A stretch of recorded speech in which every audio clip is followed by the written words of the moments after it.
गांव के किनारे एक छोटा सा खेत था। खेत में मेहनत करते हुए किसान पसीने से तरबतर था। तपती दोपहर थी, लेकिन किसान अपनी खेती में मग्न था। अचानक उसकी निगाह कुछ दूरी पर एक हलचल की तरफ गई। वहां पुराने कुएं के पास कई बच्चे और कुछ ग्रामीण इकट्ठे थे।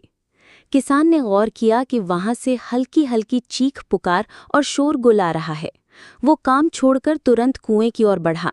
जैसे ही वो करीब पहुंचा, देखा कि सब लोग कुएं में झांक रहे थे, मानो कोई तमाशा हो। किसान ने भी आगे बढ़कर नीचे झांका तो उसका दिल दहल गया। कुएं में एक बहुत लंबा, भारी भरकम सांप गिरा हुआ था।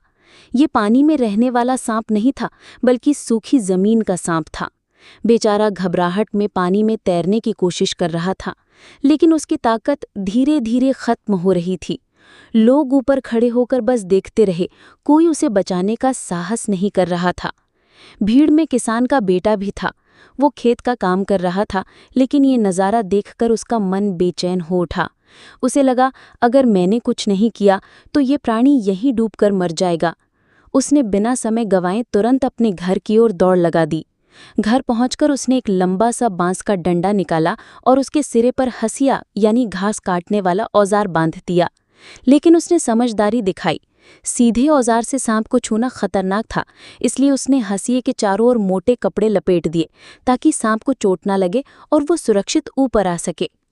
फिर वो दौड़ता हुआ वापस कुएं के पास पहुंचा।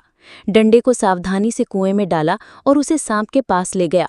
पहले सांप घबराया, लेकिन कुछ ही क्षण में उसने डंडे पर लिपटना शुरू कर दिया, मानो उसे एहसास हो गया कि कोई उसे बचा रहा है। किसान के बेटे ने पूरी ताकत लगाकर डंडा ऊपर खींचा।